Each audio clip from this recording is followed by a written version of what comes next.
Marcus Chen had been planning this trip to London for months. The 23-year-old college student from California had saved every penny from his part-time job at a local coffee shop to afford this dream vacation. He carried his phone everywhere, documenting every moment for his social media followers back home. His Instagram account had grown to nearly 50,000 followers, and he was always looking for the next viral moment that would boost his online presence even more. The summer heat was unusual for London, and tourists filled the streets around Buckingham Palace. Marcus wiped sweat from his forehead as he joined the crowd of people taking photos outside the famous gates. He had been walking for hours, visiting Big Ben, Westminster Abbey, and now the royal residence. His sneakers were dusty, his backpack heavy with souvenirs, but his excitement never faded. As he approached the palace gates, Marcus noticed the famous red uniformed guards standing perfectly still at their posts. These were the Queen's Guards, known worldwide for their disciplined silence and unwavering attention to duty. Their tall black bearskin hats and serious expressions made them look like living statues. Marcus had heard stories about how these guards never broke character, no matter what tourists did to try and make them laugh or react. The crowd around him was typical of any summer day in London. Families with young children pointed at the guards and whispered excitedly. Elderly couples posed for photos with the palace in the background. Groups of teenagers tried various tricks to get the guards to smile or move, but the soldiers remained completely motionless. Marcus pulled out his phone and started recording. He had an idea that he thought would be hilarious. Back home, his friends always praised him for his bold pranks and funny videos. He had once gained thousands of new followers by pranking a street performer in San Francisco, and another time by doing a silly dance in front of a serious news reporter during a live broadcast. The guard he focused on was young, probably not much older than Marcus himself. The soldier stood about 6 feet tall, his rifle held perfectly at attention, his eyes staring straight ahead without blinking. His red uniform was spotless, every button polished, every crease sharp. This was Guardsman James Patterson, though. Marcus had no way of knowing the man's name or background. Marcus noticed a small water fountain nearby, the kind installed for tourists to refill their bottles during hot days. An idea formed in his mind that made him grin. He looked around and saw that several other tourists were also filming the guards, which made him feel like his plan would blend in with the normal tourist behavior. He filled his water bottle at the fountain, then pretended to take a drink while secretly recording with his phone in his other hand. The camera was positioned perfectly to capture what he was about to do. Marcus had done similar pranks before, but never involving someone who couldn't react or defend themselves. The temperature was climbing toward 85 degrees, unusual for London even in summer. Marcus noticed that the guard's face showed tiny beads of sweat under his bearskin hat, but the soldier's expression never changed. This made Marcus feel even more confident that his prank would be safe, since the guard clearly couldn't break protocol to respond. Other tourists continued taking normal photos and selfies, completely unaware of what Marcus was planning. A family with small children stood nearby, the kids asking their parents why the guards looked so serious. An elderly man explained to his wife how the guards were real soldiers, not just performers, and how they took their duty very seriously. Marcus took a step closer to the guard, his water bottle ready. He checked his phone to make sure it was still recording, then looked around one more time. The crowd was perfect, providing him with witnesses who would share his video and help it go viral. He had no idea that this moment would change everything, not just for him, but for the guard as well. Marcus stepped forward with his water bottle, grinning at his phone camera as he whispered, "Watch this, guys. This is going to be epic." He had positioned himself at the perfect angle, close enough to the guard to execute his plan, but far enough away to capture the full scene on video. His heart raced with excitement as he imagined his followers' reactions to what he was about to do. Without warning, Marcus squeezed his water bottle hard, sending a powerful stream of cold water directly at Guardsman Patterson's face and uniform. The water splashed across the guard's red tunic, soaked into his bearskin hat, and dripped down his neck. For a brief moment, the only sound was the splash of water and Marcus's nervous laughter as he continued recording. The crowd around them gasped in shock. Parents quickly pulled their children closer, and several tourists stopped taking photos. to stare at Marcus in disbelief. An elderly British woman shook her head disapprovingly and muttered something about disrespectful Americans under her breath. But Marcus was too focused on his phone screen to notice the crowd's reaction. Guardsman Patterson's face remained completely expressionless, but Marcus could see water droplets rolling down the soldier's cheeks and chin. The guard's uniform was visibly wet, with dark patches spreading across the red fabric. Still, the soldier didn't move a muscle, didn't blink, didn't acknowledge what had just happened in any way. "Did you see that?" Marcus whispered excitedly into his phone. He didn't. Even flinch, this is going to get millions of views. He was already planning the caption he would use when posting the video, thinking about hashtags that would help it spread across social media platforms. What Marcus didn't know was that Guardsman Patterson was a decorated soldier who had served 2 tours in Afghanistan. James Patterson had joined the army straight out of school and had worked his way up through dedication and sacrifice. Being selected for the Queen's Guard was one of the highest honors a British soldier could receive, and Patterson took immense pride in his role. The water continued to drip from Patterson's hat and uniform as tourists began to move away from the scene. Some looked disgusted by Marcus's behavior, while others seemed nervous about being associated with the incident. A few teenagers with phones had recorded the entire event, though they looked uncertain about whether they should post their own videos. Marcus capped his water bottle and stepped back, still filming. He was completely satisfied with his prank and began planning his next move. Should he try to get the guard to react in some other way? Maybe he could ask other tourists to pose with him in front of the wet guard. The possibilities seemed endless in his mind. But as Marcus lowered his phone, he noticed something that made his stomach drop slightly. 2 other guards who had been stationed nearby were now looking directly at him. Their expressions were just as stoic as always, but something in their posture had changed. They seemed more alert, more focused on him specifically. Marcus tried to convince himself that he was imagining things. Guards weren't supposed to react to anything tourists did, right? He had researched this before his trip and read countless stories about tourists trying and failing to get reactions from the Queen's Guards. He told himself that these soldiers were just doing their job and that nothing would come of his little prank. A security camera mounted on a nearby post had captured the entire incident from a different angle. Marcus hadn't noticed this camera when planning his prank, too focused on getting the perfect shot with his own phone. The footage was already being reviewed by security personnel who monitored the area around the clock. As Marcus started to walk away, feeling proud of his accomplishment, he heard something that made him freeze. It was a sharp, commanding voice that cut through the tourist chatter like a knife. The voice belonged to an officer, though Marcus couldn't see where it was coming from yet. All he heard was a crisp British accent saying, "Excuse me, sir. Please stop where you are." Marcus turned around slowly, his confidence beginning to waver as he saw a tall military officer approaching him with determined strides. This was Captain William Hughes, the officer in charge of the guard detail that day. Hughes had been watching the incident unfold from his position near the palace gates, and his expression showed barely controlled anger. "Sir, I need to speak with you immediately," Captain Hughes said, his voice carrying the authority of someone who had spent 20 years in the British Army. He was flanked by 2 military policemen who had appeared seemingly from nowhere. The crowd of tourists began to back away, sensing that the situation was about to become very serious. Marcus tried to maintain his casual attitude, holding up his hands with a nervous smile. "Hey, it was just a harmless prank, man, no big deal, right? I was just having some fun with the guard, he didn't seem to mind." His American accent sounded loud and out of place against the officer's crisp British pronunciation. Captain Hughes stepped closer, close enough that Marcus could see the various medals and ribbons on the officer's uniform. "What you just did, sir, constitutes assault on a member of Her Majesty's Armed Forces. You deliberately threw water at a serving soldier who was unable to defend himself due to his ceremonial duties." The word assault hit Marcus like a physical blow. His smile disappeared completely, and he felt his hands start to shake slightly.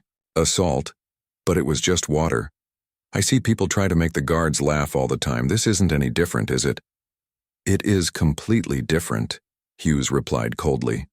Those people are attempting to get attention through silly faces or jokes. You physically threw liquid at a soldier. In British law, any unwanted physical contact or the throwing of objects at another person can be classified as assault. Marcus looked around desperately, hoping to find support from the other tourists, but everyone was staring at him with expressions ranging from disapproval to outright disgust. The family with young children had moved far away, and the elderly couple was shaking their heads in disappointment. He realized that no one was going to defend his actions. "Look, I'm really sorry," Marcus said, his voice becoming higher with panic. "I didn't know it was illegal. I'm just a tourist from America. I was trying to make a funny video for my followers. Can't we just forget about this? I'll delete the video right now." Captain Hughes remained unmoved. "The damage has already been done, sir. Guardsman Patterson's uniform is soaked.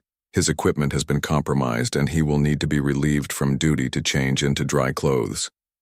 This disrupts our entire security protocol." For the first time, Marcus looked back at the guard he had targeted.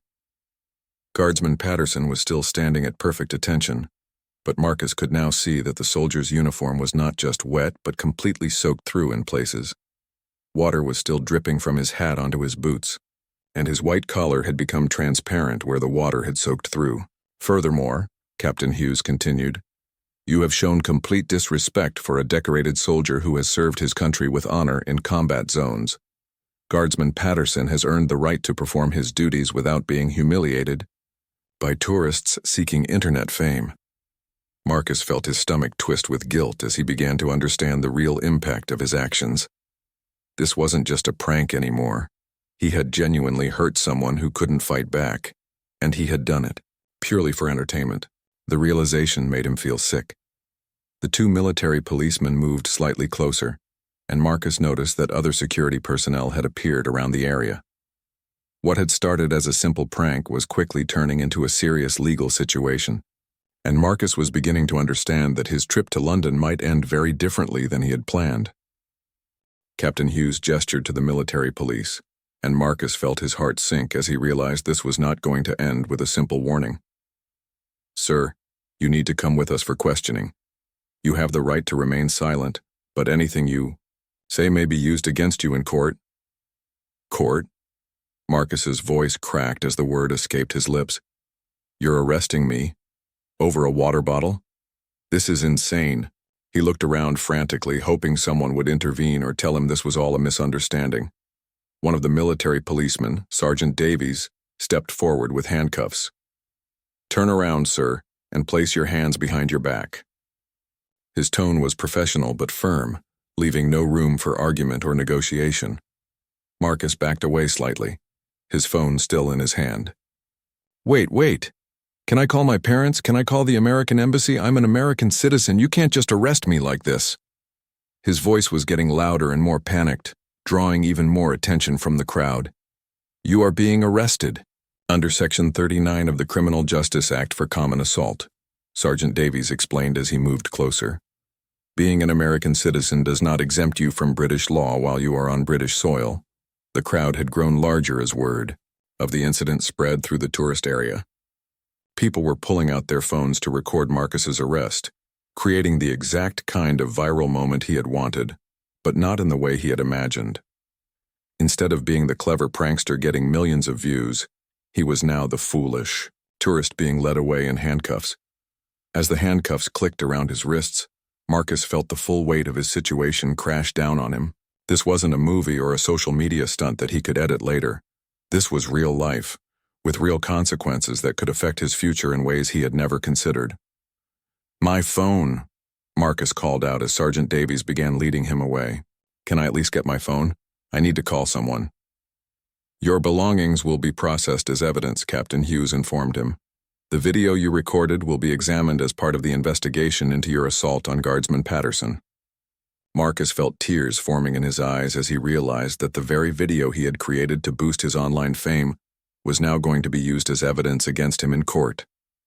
The irony was devastating, but there was nothing he could do about it, now.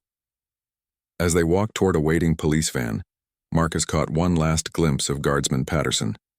The soldier was being approached by another guard who would take his place while he went to change his uniform.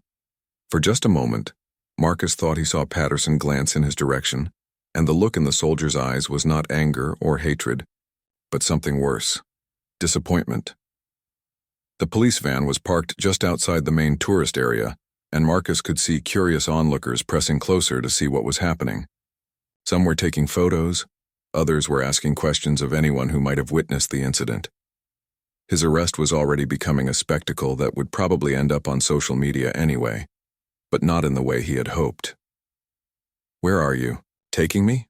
Marcus asked as they reached the van. "Belgravia Police Station," Sergeant Davies replied as he helped Marcus into the back of the vehicle. "You'll be processed there and given the opportunity to contact a solicitor." As the van doors closed, Marcus could hear the murmur of the crowd outside discussing what they had just witnessed. Through the small window, he could see tourists still taking photos of the police van, probably posting them immediately to their social media accounts with captions about the crazy American tourist who got arrested at Buckingham Palace. The Belgravia police station was nothing like the stations Marcus had seen in American movies. The building was old and imposing, with thick stone walls and small windows that made everything feel closed in and serious. As he was led through, the entrance in handcuffs, Marcus felt the weight of centuries of British law enforcement history pressing down on him. Detective Inspector Sarah Mitchell was waiting for them in the processing area. She was a woman in her 40s with sharp eyes and graying hair pulled back into a neat bun. She had been handling tourist-related incidents for over 15 years and had seen every possible type of foolish behavior. But something about this case particularly annoyed her. "Remove the handcuffs," she instructed Sergeant Davies, then turned to Marcus. "Mr. Chen, I presume? You've caused quite a stir this afternoon." Marcus rubbed his wrists where the metal had chafed his skin. "Detective, I think there's been a huge misunderstanding. What I did was just a harmless prank. Back in America, people do stuff like this all the time for social media. Nobody gets arrested for throwing water." Detective Inspector Mitchell consulted her notes. "Mr. Chen, you are not in America. You are in the United Kingdom, where we take assault on military personnel very seriously, especially when it involves the Queen's Guard. These are not entertainers or street performers. They are highly trained soldiers carrying out official duties." The processing room was cold and sterile, with fluorescent lights that made everything look harsh and unwelcoming. Marcus was photographed, fingerprinted, and asked to empty his pockets. His phone, wallet, and passport were placed in a clear plastic bag and labeled as evidence. "When can I call my parents?"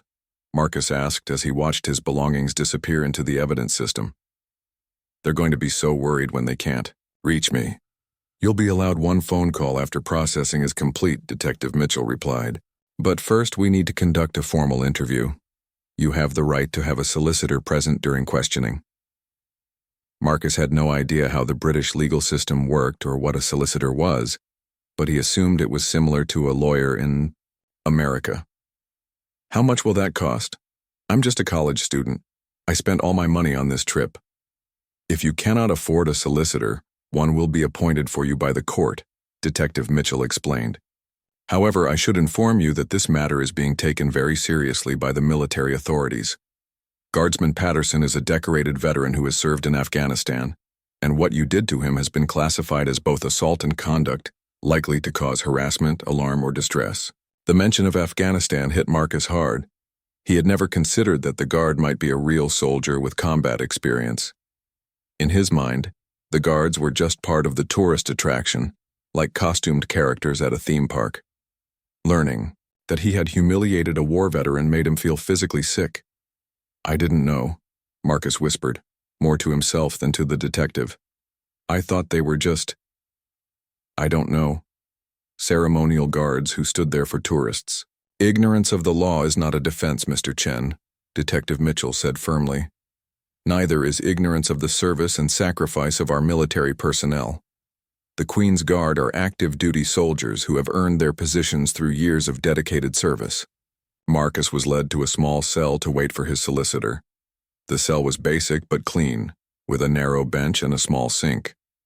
He sat down heavily, finally understanding that his life had just taken a dramatic turn. What was supposed to be a fun, Vacation had become a legal nightmare that could affect his future in ways he was only beginning to comprehend. Through the small window in his cell door, he could see other police officers going about their daily business. Some were dealing with other arrestees, others were filling out paperwork, and a few were discussing cases in the hallway. None of them seemed particularly concerned about his situation, which made him realize that to them, he was just another foolish tourist who had made a bad decision. 2 hours later, Marcus was brought back to the interview room, where a middle-aged man in a rumpled suit was waiting for him. "Mr. Chen, I'm David Pemberton, your court-appointed solicitor. I've reviewed the charges against you, and I must tell you that your situation is quite serious." Marcus slumped into his chair, exhausted from the stress and worry. "Mr. Pemberton, please tell me this is all going to go away. Can't I just apologize and pay a fine or something? I never meant to hurt anyone." Pemberton opened his briefcase and pulled out several documents. "I'm afraid it's not that simple. The Crown Prosecution Service is treating this as a test case for tourist behavior around protected sites. They want to send a message that disrespectful conduct toward military personnel will not be tolerated." "What does that mean for me?" Marcus asked, though he was afraid to hear the answer. "You're facing charges of common assault, which carries a maximum sentence of 6 months in prison and a fine of up to £5,000. Additionally, you could be banned from entering the UK in the future," Pemberton explained matter-of-factly. Marcus felt the room spinning around him. Prison? Banned from the UK? For throwing water? This can't be happening. My parents are going to kill me. My college? What about my scholarship? Will this affect my student visa status back home? A criminal conviction could indeed affect your immigration status in other countries, Pemberton confirmed. "We need to discuss your options for plea bargaining, but first, I need you to understand the full scope of what happened today." Pemberton showed Marcus printed screenshots from social media. The incident had already gone viral, but not in the way Marcus had hoped. The comments were overwhelmingly negative, with people calling him disrespectful, ignorant, and worse, British. Social media users were particularly harsh, explaining the significance of the Queen's Guard and expressing outrage at his treatment of a veteran soldier. "The public opinion is strongly against you," Pemberton noted. "However, there may be a path forward. The military authorities are willing to consider a restorative justice approach if you show genuine remorse and understanding of your actions." Marcus looked up hopefully. "What would that involve?" "You would need to write a formal apology to Guardsman Patterson and the British Army. You would also need to perform community service with veterans organizations and pay for the cost of cleaning and replacing the guardsman's uniform.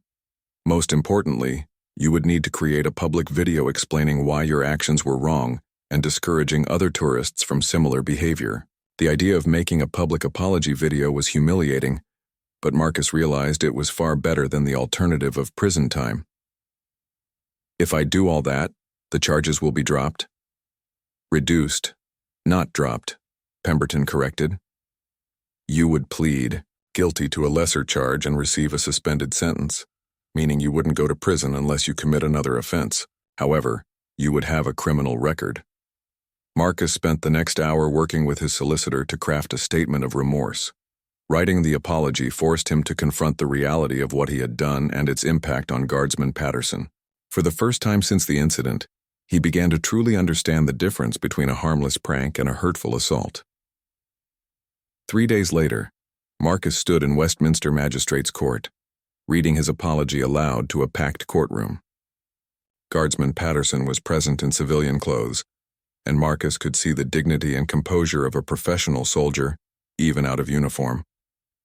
When Marcus finished his statement, the judge accepted his plea and imposed the agreed-upon sentence.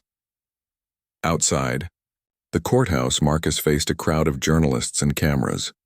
Instead of running away, he stopped and gave an impromptu interview about what he had learned from the experience. The video of his sincere apology and explanation went more viral than his original prank ever could have, but this time the response was largely positive, with many people praising his willingness to take responsibility for his actions. Marcus returned to California with a criminal record, a deeper understanding of respect and consequences, and a completely different perspective on what it means to create meaningful content. He never did get the viral fame he originally wanted, but he gained something more valuable: wisdom and the knowledge that real honor comes not from making others look foolish, but from admitting when you've made a mistake and working to make things right.